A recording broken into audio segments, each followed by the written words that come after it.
नमस्कार दोस्तों, आपका स्वागत है आपके अपने चैनल स्टडी वाइन्स ऑफिशियल पर। तो आज की इस वीडियो में हम हिस्ट्री का पहला टॉपिक प्राचीन भारत के बारे में पढ़ने जा रहे हैं। अक्सर आप हिस्ट्री की शुरुआत सिंधु घाटी सभ्यता या हड़प्पा सभ्यता से करते होंगे, पर आज हम उससे भी पहले का इतिहास पढ़ेंगे, जिससे प्रश्न भी बनते हैं। तो पहले हम टॉपिक को पढ़ेंगे और लास्ट में प्रीवियस ईयर क्वेश्चन को भी अटेम्प्ट करेंगे। तो इसीलिए आप पहले वीडियो को एंड तक देखें और लास्ट में प्रीवियस ईयर क्वेश्चन जरूर अटेम्प्ट करें। तो आज आपको बहुत कुछ नया सीखने को मिलेगा और आपके एग्जाम ओरिएंटेड फैक्ट बताऊंगा मैं आपको। तो चलिए बिना देरी किए हुए वीडियो को शुरू करते हैं। तो चलिए वीडियो की शुरुआत करते हैं और सबसे पहले देखते हैं कि इतिहास किसे कहा जाता है। तो इतिहास अतीत में घटित घटनाओं का विवरण होता है, यानी कि अतीत का अध्ययन ही इतिहास कहलाता है। पास्ट की स्टडी ही हिस्ट्री कहलाती है।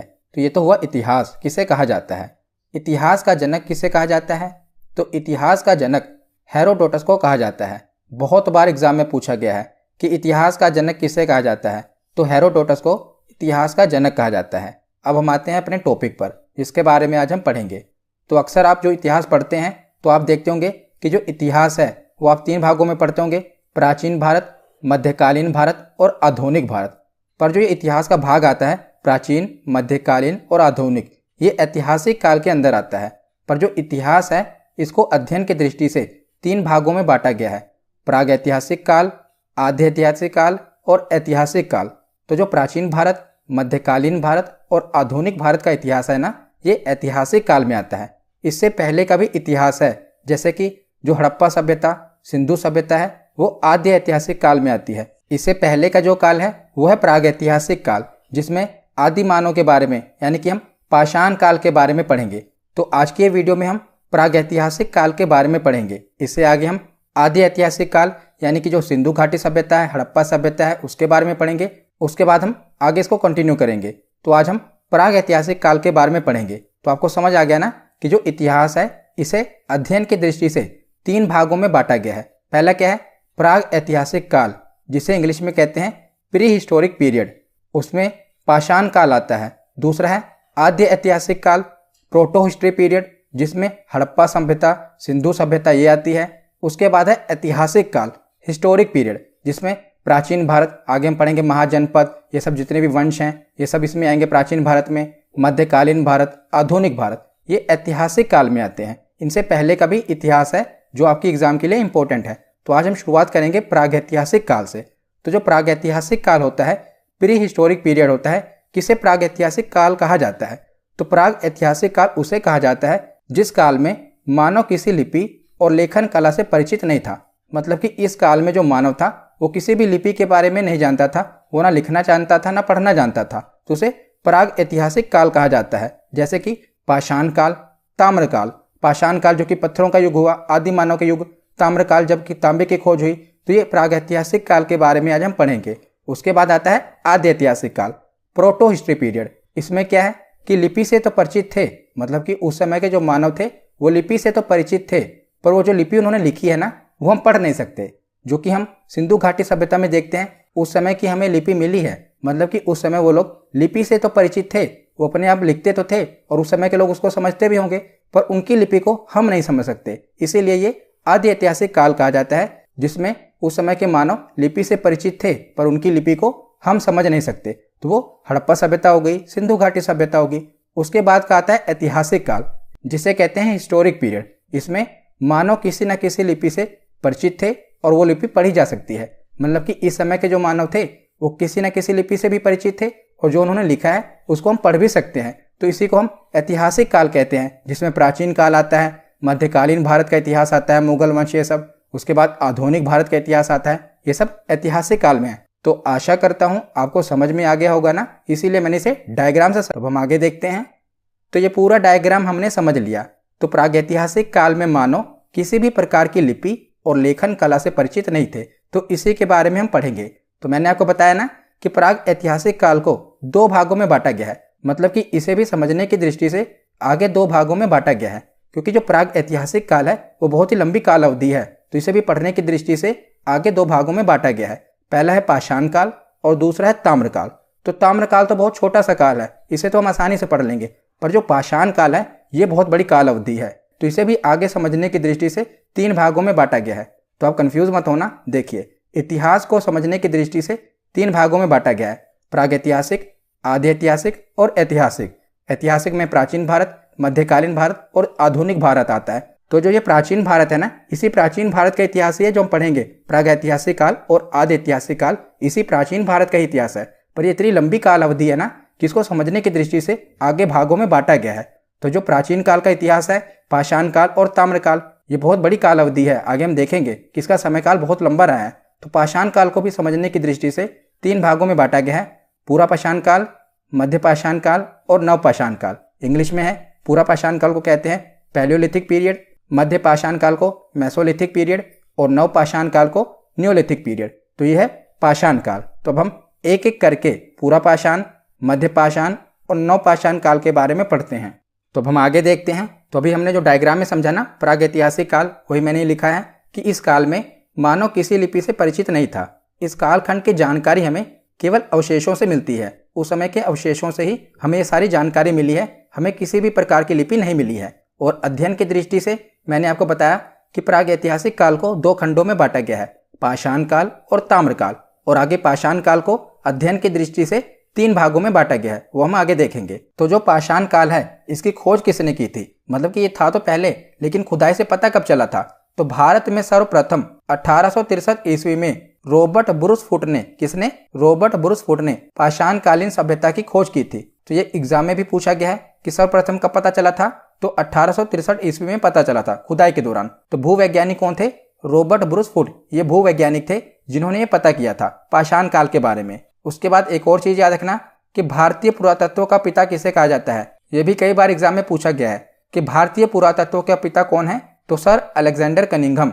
इन्हें भारतीय पुरातत्व का पिता कहा जाता है। इंपॉर्टेंट है, याद रखिएगा। तो हमने देखा प्रागैतिहासिक काल को 2 भागों में बांटा गया, पाषाण काल और ताम्रकाल। और जो पाषाण काल है इसे भी आगे 3 भागों में बांटा गया है, पूरा पाषाण काल, मध्य पाषाण काल और नव पाषाण काल। तो अब हम एक एक करके इन तीनों कालों के बारे में पढ़ते हैं। तो सबसे पहले देखते हैं पूरा पाषाण काल, पैलियोलिथिक पीरियड। तो ये इतिहास का सबसे प्रारंभिक समय था। इसकी काल अवधि 20 लाख ईसा पूर्व से 12,000 ईसा पूर्व मानी जाती है। तो देखिए, कई किताबों में आप पढ़ेंगे तो जो ये काल अवधि है ये अलग अलग बताई गई है। अलग अलग इतिहासकारों ने इसे अलग अलग बताया। कईयों ने शुरुआत में लिखा है कि अननोन है, मतलब कि पता ही नहीं कब से शुरू हुई और 12,000 ईसा पूर्व तक चली आ रही है। पर ये जो काल अवधि है ये मैंने एनसीईआरटी से उठाई है। मतलब कि ये जो मैंने आपको फैक्ट बताए हैं ये एनसीईआरटी के फैक्ट हैं और आपसे एग्जाम में डेट नहीं पूछी जाएगी क्योंकि ये इतनी इंपॉर्टेंट नहीं है। पर फिर भी मैंने आपको समझने की दृष्टि से बताया है जो कि एनसीईआरटी में बताया गया है। और अलग अलग किताबों में हो सकता है ये डेट में अंतर मिले, इसीलिए आप डेट पर मत ध्यान देना क्योंकि ये एग्जाम में पूछी भी नहीं जाएगी। बस आपको समझने की दृष्टि से मैंने बताया है कि ये इतिहास 20 लाख ईसा पूर्व से शुरू हुआ और 12,000 ईसा पूर्व के बीच में जो ये काल अवधि है इसे पूरा पाषाण काल कहा जाता है। और इस समय के मानव को आदि मानव कहा जाता है।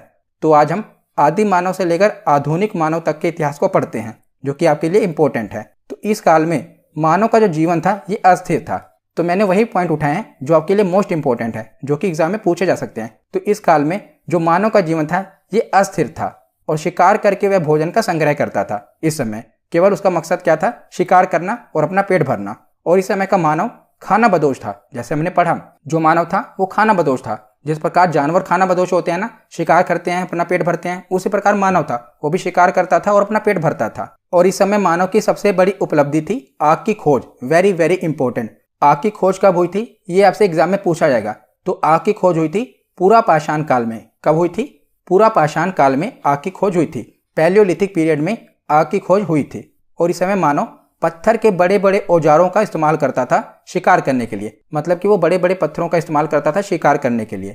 और इसी काल में मनुष्य ने सर्वप्रथम चित्रकारी करना प्रारंभ किया और भीमबेटका की गुफाओं में इस काल के चित्र देखने को मिलते हैं। तो देखिए, मानव ने उस समय से चित्रकारी शुरू कर दी। तो टाइम पास करने के लिए वो चित्रकारी करते थे। शिकार कर लिया, भोजन कर लिया, उसके बाद क्या करें? आज की तरह फोन तो होता नहीं था, तो क्या करते थे? वो चित्र बनाते थे। और इन चित्रों के प्रमाण कहाँ पर देखने को मिले हैं? तो भीमबेटका की गुफाओं में इन चित्रों के प्रमाण देखने को मिले हैं। किसी भी प्रकार की लिपि नहीं थी उस समय, मतलब कि मनुष्य लिखना और पढ़ना नहीं जानता था, पर हाँ पेंटिंग करना जानता था। तो पेंटिंग भी ऐसे ही बनाई गई है कि आदमी है वो जानवरों का शिकार कर रहा है, उन्हें हथियार से मार रहा है। तो इसी प्रकार के चित्र बनाए गए हैं। तो कहाँ पर इसके प्रमाण मिले हैं? तो भीमबेटका के गुफाओं में, जो कि मध्य प्रदेश है, वहां पर ये शैल चित्र देखने को मिले हैं। वहां पर मनुष्य द्वारा जो चित्रकारी की गई है वो देखने को मिली है। तो पूरा पाषाण काल में हमने क्या क्या पढ़ा? तो इस काल में मानव का जीवन अस्थिर था और इस समय मानव खाना बदोश था, मतलब कि जानवरों की तरह वो भी शिकार करता था और अपना पेट भरता था। और इस समय मानव की सबसे बड़ी उपलब्धि क्या थी? आग की खोज। ये इंपॉर्टेंट है। तो पूरा पाषाण काल में ही आग की खोज हुई थी। उसके बाद हमने पढ़ा कि मानव पत्थर के बड़े बड़े औजारों का इस्तेमाल करता था। और उसके बाद हमने पढ़ा कि भीमबेटका की गुफाओं पर मानव के द्वारा उस समय बनाए गए चित्र देखने को मिले हैं। तो ये सभी इंपॉर्टेंट फैक्ट हैं जो आपको याद रखने हैं। तो पूरा पाषाण काल के बाद देखते हैं मध्य पाषाण काल, मेसोलिथिक पीरियड। तो यह काल पूरा पाषाण काल और नव पाषाण काल के बीच का काल है। ये संक्रमण काल है और इसकी काल अवधि है 12,000 ईसा पूर्व से लेकर 10,000 ईसा पूर्व। ये मैंने आपको एनसीईआरटी के अकॉर्डिंग बताया है। मैंने आपको बताया ना कि आपको डेट पर इतना ध्यान नहीं देना, क्योंकि हो सकता है कि अलग अलग किताबों में अलग अलग दी हो। मैंने आपको एनसीईआरटी के अकॉर्डिंग बताई है, पर एग्जाम में भी नहीं पूछी जाएगी। पर मैंने आपके समझने की दृष्टि से बता दिया कि 12,000 ईसा पूर्व से लेकर जो 10,000 ईसा पूर्व है, इसे मध्य पाषाण काल कहा जाता है। और इस काल में क्या हुआ? तो इस काल में मनुष्य ने पशुपालन करना आरंभ कर दिया। इंपॉर्टेंट है। तो पशुपालन कब आरंभ किया? मध्य पाषाण काल में आरंभ किया। पर विधिवत तरीके से देखा जाए, मतलब कि सही तरीके से देखा जाए, तो आगे इसके बाद वाले समय में नव पाषाण काल में किया। पर शुरुआत मानव ने कर दी थी मध्य पाषाण काल से ही। उन्होंने पशु पालना आरंभ कर दिया था। और मानव द्वारा पाला गया सबसे पहला जानवर कौन सा था? तो वो कुत्ता था। तो मानव द्वारा सबसे पहला जानवर पाला गया कुत्ता था, क्योंकि जो कुत्ता होता है वो मनुष्यों के अकॉर्डिंग अपने आप को ढाल लेता है और काफी वफादार होता है। तो मनुष्यों द्वारा पाला गया सबसे पहला जानवर कौन सा था? तो कुत्ता था। और इस समय मानव ने छोटे और नुकीले हथियारों का प्रयोग करना शुरू कर दिया था। ये मोस्ट इंपॉर्टेंट है। क्या? कि इस समय मानव ने छोटे और नुकीले हथियारों का उपयोग करना शुरू कर दिया था। और छोटे हथियारों को माइक्रोलिथ कहा जाता है। तो आपसे एग्जाम में ये पूछा जाएगा, देखिए मध्य पाषाण काल में ही मानव ने छोटे और नुकीले हथियारों का प्रयोग किया, जिसे माइक्रोलिथ कहा जाता है ना। तो इसे माइक्रोलिथ काल भी कहा जाता है। किसे? मध्य पाषाण काल को ही माइक्रोलिथ काल कहा जाता है। तो आपसे परीक्षा में यह पूछा जाता है कि माइक्रोलिथ काल किस युग को कहा जाता है? तो मध्य पाषाण काल को ही माइक्रोलिथ युग कहा जाता है। याद रखिएगा, इंपॉर्टेंट है। इस समय मानव ने क्या किया था? हमने पीछे देखा कि वो बड़े बड़े औजारों का इस्तेमाल कर रहा था, पर आगे चलकर उसने मध्य पाषाण काल में छोटे और नुकीले हथियारों का उपयोग करना शुरू कर दिया। तो हमने मध्य पाषाण काल में क्या क्या पढ़ा? कि मनुष्य ने पशुपालन करना आरंभ कर दिया और सबसे पहले जो उसने पशु पाला था वो कुत्ता था। और हमने देखा कि इस समय मानव ने छोटे और नुकीले हथियारों का प्रयोग करना शुरू कर दिया था, जिसे माइक्रोलिथ कहा जाता है। उसके बाद हम आगे देखते हैं।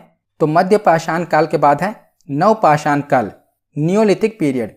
तो मध्य पाषाण काल के बाद नव पाषाण काल आरंभ होता है और इसकी काल अवधि 10,000 ईसा पूर्व से 3,000 ईसा पूर्व मानी जाती है। और इस काल में मानव ने स्थायी आवास बना लिया और इसी समय मनुष्य ने कृषि करना प्रारंभ कर दिया और साथ में विधिवत पशुपालन भी शुरू कर दिया। तो ये इंपॉर्टेंट है। आप यहाँ पर ध्यान दीजिएगा कि अब मानव ने क्या किया? स्थायी आवास बना लिया। हमने शुरू में पढ़ा था पूरा पाषाण काल में कि उसमें मानव अस्थायी था। तो आपको ये पता चल रहा है कि पहले मानव अस्थायी था, अब स्थायी क्यों हो गया? तो देखिए, तो पहले मानव क्या कर रहा था? पूरा पाषाण काल में वो शिकार कर रहा था। तो उस समय मानव का जो जीवन था वो अस्थिर था, अस्थायी था। क्यों? जब मानव शिकार करता था तो ऐसा तो है नहीं वो अकेले शिकार करता था, वो कबीलों में, मतलब कि और भी आदि मानव होते थे, कबीलों में शिकार करते थे। तो क्या करते थे? मान लीजिए वो किसी भी जंगल में शिकार कर रहे हैं, तो जब वो जानवरों का शिकार कर रहे हैं तो जानवर भी क्या करते थे? डरने लगते थे। तो जानवर भी जंगल छोड़कर दूसरी जगह जाते थे, तो मानव भी उनकी तलाश में दूसरी जगह जाते थे। तो मानव का जीवन क्या होता था? स्थिर नहीं हो पा रहा था। पर जब उन्होंने कृषि करना शुरू कर दी, हमने पढ़ा ना यहाँ पर कि मनुष्य ने कृषि करना आरंभ कर दिया नव पाषाण काल में। तो जब उसने कृषि करना आरंभ कर दिया, तब कृषि करेगा तो एक जगह से दूसरी जगह तो जाएगा नहीं, उसको स्थिर होना ही पड़ेगा। क्योंकि ऐसा तो है नहीं कि आज उसने बीज बोया और अगले दिन फसल उग गई, उसको इंतजार करना पड़ेगा ना। तब मनुष्य का जीवन क्या हो गया? स्थायी आवास बनाने लगा, क्योंकि उसने कृषि करना आरंभ कर दी। ऐसे आपको लिंक करना है कि मनुष्य ने कृषि करना आरंभ कर दिया नव पाषाण काल में, इसीलिए जो उसका जीवन हो गया वो स्थिर हो गया। अब वो स्थायी आवास बना के रहने लगा। अब वो विधिवत पशुपालन भी उसने करना शुरू कर दिया। और पहिए की खोज भी मनुष्य ने नव पाषाण काल में ही की थी। ये इंपॉर्टेंट है। एक हमने पढ़ी आग की खोज, वो कब हुई थी? पूरा पाषाण काल में। और यह है पहिए की खोज, ये कब हुई? नव पाषाण काल में। तो डायरेक्ट एग्जाम में यही प्रश्न पूछे जाते हैं कि बताइए पहिए की खोज कब हुई थी? तो नव पाषाण काल में। अब हमने पढ़ लिया, अब आपको भूलेगा नहीं। तो हमने पूरा पाषाण काल, मध्य पाषाण काल और नव पाषाण काल, इन तीनों के बारे में पढ़ा। अब हम आगे देखते हैं। आगे है ताम्र पाषाण काल, चाल्कोलिथिक पीरियड। तो ये इतना इंपॉर्टेंट नहीं है, बस आप इतना जान लीजिए कि जो नवपाषाण काल था ना, उसी को हम ताम्रपाषाण काल कहते हैं। तो नवपाषाण काल के आखिरी समय में ही ताम्रपाषाण युग की शुरुआत हो गई थी। और इस समय मानव ने क्या किया था, तो जैसा कि नाम से क्लियर है, उसने तांबे की खोज कर ली थी, इसीलिए इसे ताम्रपाषाण काल कहा जाता है। तो ये मनुष्य के द्वारा खोजी गई पहली धातु है तांबा। तो इसी समय मनुष्य ने तांबे की खोज कर ली थी और इस काल में मनुष्य ने पत्थरों के साथ साथ तांबे के उपकरणों का उपयोग भी शुरू कर दिया था। तो मनुष्य पहले पत्थरों के औजार बना रहा था, बाद में जब तांबे की खोज हुई तो उसने अपने औजारों में तांबे का इस्तेमाल करना भी शुरू कर दिया। तो ताम्रपाषाण काल में मनुष्य द्वारा तांबे की खोज कर ली गई। तो हमने प्राग ऐतिहासिक काल के बारे में पढ़ा, अब हम कुछ महत्वपूर्ण तथ्य भी देख लेते हैं। तो सबसे पहले मनुष्य ने कौन सा पालतू जानवर पाला, तो वो कुत्ता है। और सबसे पहले मनुष्य ने कौन सी धातु की खोज की, तो तांबे की खोज सबसे पहले मनुष्य ने की थी। और सबसे पहले मनुष्य ने जौ और गेहूं की खेती की, ये भी इंपॉर्टेंट है। तो आगे आप और भी कुछ इंपॉर्टेंट फैक्ट देख लीजिए जो कि डायरेक्ट एग्जाम में पूछे जाते हैं। तो मेहरगढ़ एक जगह है जो कि अब बलूचिस्तान में है। मनुष्य ने सबसे पहली कृषि यहीं पर की थी। तो इंपॉर्टेंट है, मनुष्य ने सबसे पहले कृषि कहाँ की थी, इसके प्रमाण कहाँ पर देखने को मिलते हैं, मेहरगढ़ में, जो कि अब पाकिस्तान के बलूचिस्तान में है। पाकिस्तान का हिस्सा है बलूचिस्तान, वहीं पर सबसे पहले मनुष्य ने कृषि की थी। तो इसके प्रमाण कहाँ मिलते हैं, मेहरगढ़ में, इंपॉर्टेंट है। उसके बाद है बुर्ज होम, जो कि वर्तमान में कश्मीर में है। यहाँ पर मनुष्य जमीन के अंदर गड्ढा बनाकर, जिसे गर्त आवास कहा जाता है, में रहता था। और यहाँ पर मनुष्य के साथ कुत्ते को भी दफनाए जाने के प्रमाण मिलते हैं। कहाँ पर, बुर्ज होम में देखने को मिलते हैं। तो बुर्ज होम जो कि कश्मीर में है, तो यहाँ पर ठंड पड़ती थी। तो ठंड में क्या होता था, जो वहाँ के जानवर हैं जैसे कि कुत्ता है, वो गड्ढे बनाकर अंदर गड्ढे में चला जाता था, वहाँ पर रहता था। तो मनुष्य ने भी क्या किया, आदि मानव ने भी उसको देखा और उसने भी उसी प्रकार ठंडी हवा से बचने के लिए गड्ढे बनाकर उसमें रहने लगा। तो यहाँ पर गर्त आवास देखने को मिलता है बुर्ज होम में। और यहाँ पर मनुष्य के साथ कुत्ते को दफनाए जाने के भी प्रमाण मिले हैं, ये भी एग्जाम में पूछा गया है, इसलिए मैंने कवर किया है। तो गर्त आवास कहाँ देखने को मिले हैं, बुर्ज होम में। क्यों देखने को मिले, मैंने आपको समझा दिया। ठंडी हवाओं से बचने के लिए मनुष्य ने क्या किया, गड्ढे खोदकर उसमें रहना शुरू कर दिया। तो बुर्ज होम में इसके प्रमाण मिले हैं। उसके बाद है कोलढीवा, जो कि वर्तमान में उत्तर प्रदेश में है। सबसे पहले चावल के प्रमाण यहाँ पर मिले हैं, यानी कि चावल जो अन्न है उसके सबसे पहले प्रमाण कहाँ पर देखने को मिले हैं, कोलढीवा में देखने को मिले हैं, जो कि वर्तमान में उत्तर प्रदेश में है। उसके बाद है भीमबेटका, ये मैंने आपको बताया ना, गुफाएं मध्य प्रदेश में है। तो भीमबेटका की गुफाओं में मनुष्य द्वारा बनाए गए सबसे पहले शैल चित्रों का प्रमाण देखने को मिला है। तो हमने क्या क्या पढ़ा कि जो मेहरगढ़ है, यहाँ पर मनुष्य ने सबसे पहले कृषि की। बुर्ज होम में यहाँ पर मनुष्य ने गड्ढा बनाकर गर्तावास में रहता था और मनुष्य के साथ कुत्ते को भी दफनाए जाने के प्रमाण मिले हैं। और कोलढीवा में सबसे पहले चावल के प्रमाण मिले हैं और भीमबेटका की गुफाओं में शैल चित्रों के प्रमाण मिले हैं। तो यहाँ पर हमारा थ्योरी सेक्शन कंप्लीट होता है। अब हम प्रीवियस ईयर क्वेश्चन देखते हैं। तो सबसे पहला प्रश्न है कि इतिहास का जनक किसे कहा जाता है। तो इतिहास का जनक किसे कहा जाता है, इसका सही जवाब होगा ऑप्शन ए, हेरोडोटस को कहा जाता है। अगला प्रश्न है कि भारतीय पुरातत्व का पिता किसे कहा जाता है। तो भारतीय पुरातत्व का पिता कहा जाता है ऑप्शन डी, अलेक्जेंडर कनिंघम को। अगला प्रश्न है कि मानव द्वारा पाला गया प्रथम जानवर कौन सा था। तो मानव द्वारा पाला गया प्रथम जानवर था कुत्ता, ऑप्शन ए इसका सही जवाब है। अगला प्रश्न है कि किस काल को माइक्रोलिथ कहा जाता है। तो मैंने आपको बताया था ना, किस काल को माइक्रोलिथ कहा जाता है, जब मनुष्य ने छोटे छोटे और नुकीले हथियारों का इस्तेमाल करना शुरू कर दिया था। तो ऑप्शन बी, मध्य पाषाण काल को माइक्रोलिथ कहा जाता है।